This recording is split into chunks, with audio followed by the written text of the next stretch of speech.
K C. Venugopal AICCയുടെ സംഘടനാ general secretary ആയതിനു ശേഷം രാജ്യത്ത് ചില സംസ്ഥാനങ്ങളുടെ ഭരണം കോൺഗ്രസിന് നഷ്ടപ്പെട്ടിട്ടുണ്ട് എന്നും പറഞ്ഞു നടക്കുന്നവരാണ് കൂടുതലായുമുള്ളത്. എന്നാൽ കാലാകാലങ്ങളായി BJP ഭരിച്ചിരുന്ന കർണാടകയും ഹിമാചൽ പ്രദേശും ഒപ്പം ഒരിക്കലും ലഭിക്കില്ല എന്ന് കരുതിയ തെലുങ്കാനയും എല്ലാം പിടിച്ചെടുത്തതെല്ലാം ഇതേ കെ.സി. സംഘടന ചലിപ്പിക്കുമ്പോൾ തന്നെയാണ്. പക്ഷേ കോൺഗ്രസിന് ഉറപ്പെന്ന് എല്ലാവരും സമ്മതിച്ച ഹരിയാന എങ്ങനെയാണ് നഷ്ടപ്പെട്ടത് എന്ന സത്യം ഇപ്പോൾ പുറത്തു വന്നുകൊണ്ടിരിക്കുന്നു തെളിവ് സഹിതം. ആ തെളിവുകളെല്ലാം തെരഞ്ഞെടുപ്പ് കമ്മീഷന് എതിരുമാണ്.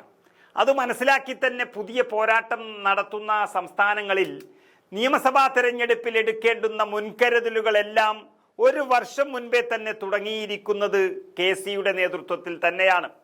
ബീഹാറിൽ അത് കുറച്ചു മുൻപേ തെളിയും ഉറപ്പിച്ചിരിക്കുന്നു. അത് രാഹുൽ ഗാന്ധി നേരിട്ട് തന്നെ ആ നീക്കം നടത്തി വിജയത്തിലേക്ക് എത്തുകയാണ്. ബീഹാറിൽ ആദ്യം കോൺഗ്രസ് സഖ്യം തോൽപ്പിക്കേണ്ടത് തെരഞ്ഞെടുപ്പ് കമ്മീഷനെയാണ് എന്നൊരു അവസ്ഥ വന്നിരിക്കുന്നു. അതൊരു ദുരവസ്ഥ തന്നെയാണ്. അതിൽ ഇന്ത്യ സഖ്യം ഓരോ ദിവസം കഴിയും തോറും വിജയം കാണുന്നു എന്നുള്ളതാണ് സത്യം. അതേ ആവേശത്തിൽ തന്നെ കുറച്ച് സംസ്ഥാനങ്ങൾ കോൺഗ്രസ് സഖ്യം ഇനി ലക്ഷ്യം വെക്കുകയാണ്. ബീഹാർ കൂടാതെ ഒരു വർഷത്തിനുള്ളിൽ, അതായത് 2026 തെരഞ്ഞെടുപ്പ് നടക്കുന്ന 5 സംസ്ഥാനങ്ങളാണ് രാജ്യത്തുള്ളത്.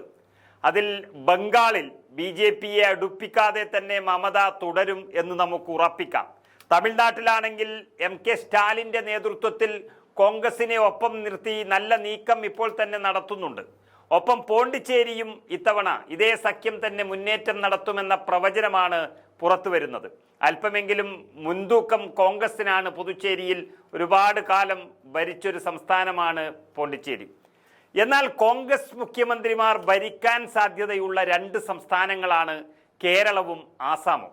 അത് തിരിച്ചു പിടിച്ചേ മതിയാകൂ എന്നത് കോൺഗ്രസ് നേതൃത്വത്തിന്, വിശിഷ്യ കെ.സി. വേണുഗോപാലിന് വളരെ നിർബന്ധമാണ്. സ്വന്തം സംസ്ഥാനമായ കേരളത്തിൽ UDFന്റെ പ്രവർത്തനങ്ങൾ ഏകോപിപ്പിക്കാൻ മുൻകൈയെടുക്കുന്നത് മുഴുവൻ കെ.സി. വേണുഗോപാൽ തന്നെയാണ്. പക്ഷേ പരസ്യ പ്രസ്താവനക്കൊന്നും അദ്ദേഹം അധികം നിൽക്കാറില്ല എന്നുള്ളതാണ് സത്യം. അതൊക്കെ പൾസറിഞ്ഞുകൊണ്ടുള്ളൊരു നീക്കം സാധ്യമാകുന്നതിനാൽ കെ.സി. ഇവിടെ വിജയിക്കേണ്ടുന്ന നീക്കങ്ങൾ ശക്തമാക്കും എന്നുറപ്പാണ്. അദ്ദേഹത്തിൽ വലിയ പ്രതീക്ഷയും വിശ്വാസവും കേരളത്തിലെ ന്യൂനപക്ഷങ്ങൾ വെച്ചു പുലർത്താൻ തുടങ്ങിയിരിക്കുന്നു. എന്നാൽ ആസാമിൽ കോൺഗ്രസ് നടത്തുന്നത് ഒരു ജീവൻ മരണ പോരാട്ടമാണ്, അഭിമാന പോരാട്ടമാണ്. 40%, നമുക്കറിയാം 40% മുസ്ലിങ്ങൾ ഉള്ള ഒരു സംസ്ഥാനത്ത് ആ മതത്തെ ഇല്ലായ്മ ചെയ്യാൻ ഉറപ്പിച്ചുകൊണ്ട് ഒരു മുഖ്യമന്ത്രി നടത്തുന്ന നീക്കങ്ങൾ ഇത് രാജ്യത്തെ തന്നെ ഞെട്ടിച്ചിരിക്കുന്ന ഒരു സംഭവമാണ്. അസമിൽ ഒരു MLAക്ക് പോലും നിസ്കാര സ്വാതന്ത്ര്യം പോലും നിഷേധിക്കുന്ന തരത്തിലുള്ള നിയമനിർമ്മാണം കൊണ്ടുവന്ന അസം BJP മുഖ്യമന്ത്രിയാണ് ഹിമന്ത് വിശ്വ ശർമ്മ എന്ന് പറയുന്നത്. അദ്ദേഹത്തെ ഭരണത്തിൽ നിന്നും സ്ഥാനഭ്രഷ്ടനാക്കി മതേതര ഇന്ത്യയുടെ യശസ് ഉയർത്തേണ്ടത് കോൺഗ്രസിന്റെ കടമയാണെന്ന് വിശ്വസിച്ച് അരയും തലയും മുറുക്കി പോരാട്ടത്തിനിറങ്ങിയ കോൺഗ്രസിന്റെ എല്ലാ നീക്കങ്ങൾക്കും അവിടെ ചുക്കാൻ പിടിക്കുന്നത് കെ.സി. വേണുഗോപാലാണ്.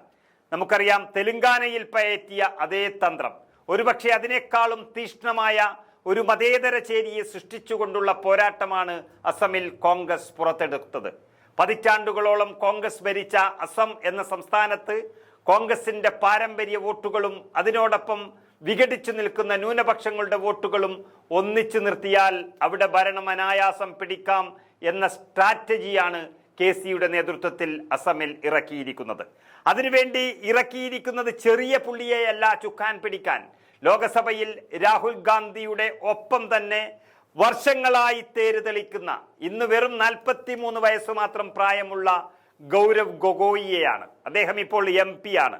മുൻ മുഖ്യമന്ത്രി തരുൺ ഗൊഗോയിയുടെ മകനാണ് അദ്ദേഹം. തെലുങ്കാനയിൽ നമുക്കറിയാം രേവന്ത് റെഡ്ഡിയെ ആദ്യം PCC അധ്യക്ഷനും പിന്നീട് മുഖ്യമന്ത്രിയുമാക്കി മാറ്റിയ അതേ സ്ട്രാറ്റജി അതിന് കഴിയുന്ന ഒരാളെ തന്നെ കണ്ടെത്തി അസമിന് നൽകിയിരിക്കുകയാണ് കെ.സി. വേണുഗോപാൽ. വേണമെങ്കിൽ ഹിമന്ത് വിശ്വ ശർമ്മയുടെ അതേ മണ്ഡലത്തിൽ തന്നെ പോയി ഞാൻ മത്സരിക്കാം എന്ന് ഉറപ്പു നൽകിയ നെഞ്ചുറപ്പുള്ള പോരാളിയാണ് ഗൗരവ് ഗൊഗോയി. കേരളത്തിനൊപ്പം തന്നെ തെരഞ്ഞെടുപ്പ് നടക്കുന്ന അസാമിൽ കേരളത്തിനേക്കാളും മുന്നേറ്റം നടത്തിക്കഴിഞ്ഞു കോൺഗ്രസ് നേതൃത്വം. 10ലേറെ ചെറു പാർട്ടികളായി വിഘടിച്ചും വിഭജിച്ചും നിൽക്കുന്ന മുസ്ലിം സംഘടനകളെ ഒപ്പം ചേർക്കാനുള്ള നീക്കങ്ങളും സജീവമായി വിജയിച്ചു കഴിഞ്ഞു. സംഘടിപ്പിക്കുന്ന യോഗങ്ങളെല്ലാം തന്നെ ജനസാഗരമാക്കി മാറ്റുകയാണ് അസമിലെ കോൺഗ്രസ് നേതൃത്വം. അതിൻ്റെ വീഡിയോകളും നമ്മൾ ഇതിനോടൊപ്പം തന്നെ കാണിക്കുന്നുണ്ട്. കഴിഞ്ഞ ദിവസം നടന്നൊരു യോഗത്തിലേതാണ് അത്.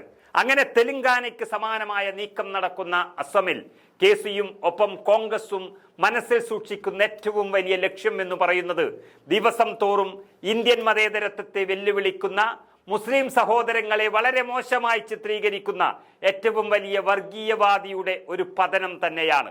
ആ ധർമ്മയുദ്ധത്തിന്റെ തുടക്കത്തിൽ തന്നെ വിജയം കാണുകയാണ് KCയുടെയും കോൺഗ്രസിന്റെയും നീക്കങ്ങൾ. അത് വീഡിയോ കാണുമ്പോൾ തന്നെ നമുക്ക് വ്യക്തമാകും. আপোনালোকৰ অভিবাদন গ্ৰহণ কৰিছে। তেওঁলোকৰ আগমনে আমাৰ প্ৰত্যেকজন কংগ্ৰেছ কৰ্মীৰ মাজত আজি অত্যুৎসাহী অনুপ্ৰেৰণাৰ মৌকো সিঁচৰিত কৰিছে। তেওঁলোকৰ সামাজিক, ৰাজনৈতিক, সাংবিধানিক দায়বদ্ধতাৰ বৈভৱেৰে সমুজ্জ্বল মনৰ এই মহানী ব্যক্তিসকলৰ আগমনে আমাক সঁচাকৈ আজি উৎফুল্লিত কৰিছে। আমি সেই শকতি বান্ধি লৈ আমি আকৌ আমাৰ নিজৰ অঞ্চললৈ যাম। এয়া মাননীয় অতিথিবৃন্দই মঞ্চত আসন গ্ৰহণ কৰি আছে।